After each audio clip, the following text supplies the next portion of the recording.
नमस्कार दोस्तों, analyser app में आपका स्वागत है। अभिनंदन स्वीकार कीजिए। दोस्तों हम 2000 शब्दों का सीरीज प्रारंभ किए हैं।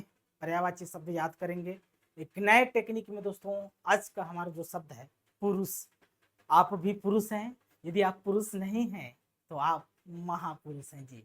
चलिए समझते हैं पुरुष के क्या क्या पर्यायवाची शब्द हो सकते हैं। तो नर पुरुष के परिप्रेक्ष्य में लेना है कि भाई नर। नारी महिला के पर्यायवाची शब्द हो जाएगा और नर पुरुष के पर्यायवाची शब्द हो जाती है। तो ये याद होगा। पुरुष को पुरुष, मानव, मानव भी लेना है। मानव से ही रूढ़ होकर दोस्तों, मानव से ही अपभ्रंश होकर मनई शब्द बना है। मनई, तो मनई को स्पेशली याद रखना है। मनई पुरुष को कहा जाता है। मानव का अपभ्रंश ही मनई है, तो मनई पुरुष को कहा जाता है। ये बात को आपको याद रखना है। ये शब्द अपने आप में इंपॉर्टेंट है, मनई शब्द, क्योंकि पुरुष के पर्यायवाची शब्द में मनई को आपको याद रखना है। ठीक। मनुज, तो मानुष और मनुष्य दोनों एक दूसरे के अपभ्रंश शब्द हैं। जैसे मानुष जन्म अनमोल है, मतलब पुरुष का जो जन्म है दोस्तों ये अनमोल है ना। वैसे तो मानुष मनुष्य में दोनों को काउंट करना चाहिए, स्त्री और मेल फीमेल दोनों को, लेकिन स्पेशली हम मेल के फॉर्म में लिया जा रहा है। ठीक ना।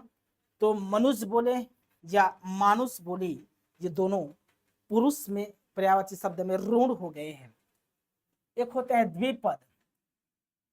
द्विपद मतलब ऐसा जीव जिसके दो पैर हैं। भाई बहुत सारे जीव हैं जिसके दो पैर होते हैं, तो क्या सभी मनुष्य कहलाएंगे? क्या नहीं।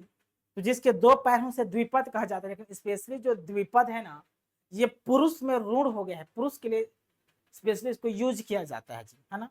तो द्विपद पर्यायवाची शब्द हो जाएंगे पुरुष का द्विपद, जिसके दो पैर हैं। तो मनुष्य के दो पैर हैं, समझ आ रहे हैं ना।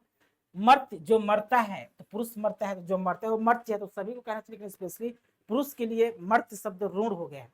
वैसे तो सब चीज मरता है, दुनिया में जो आया है वो मरेगा, तो सबको मर्त्य बोलेंगे क्या?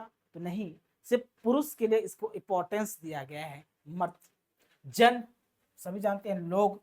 तो जहां तक हम जन को संबोधित करते हैं, क्योंकि दोस्तों प्राचीन समय से है, हमारा देश या कोई भी है पुरुष प्रधान रहा है, इसलिए पुरुष का महत्व दिया गया है। इसलिए जन शब्द का प्रयोग किया गया है पुरुष के लिए, जन।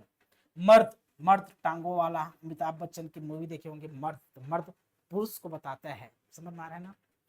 आदमजाद कहा जाता है पुरुष को। क्या आदमजाद, ऐसे सुने होंगे, आदमजाद ऐसे बोलते हैं ना, तो पुरुष है। पंचजन कहा जाता है, मतलब 5 वर्गों में बटा रहता है पुरुष। पुरुष ऐसे कहा जाता है कि पुरुष 5 वर्गों में बटा रहता है, इसलिए पुरुष को पंचजन कहते हैं। क्या? पंचजन कहते हैं। तो यहाँ पर दोस्तों आपको स्पेशली मनई शब्दों को याद रखना है, और दूसरा आदमजाद शब्दों को याद रखना है। आदमजाद, तो आदमजाद पुरुष को ही कहा जाता है। ठीक। और द्विपद को याद रखना है, बाकी सबको आप जानते ही होंगे। ठीक ना। ये रहा हमारा इंपॉर्टेंट सेशन। ठीक।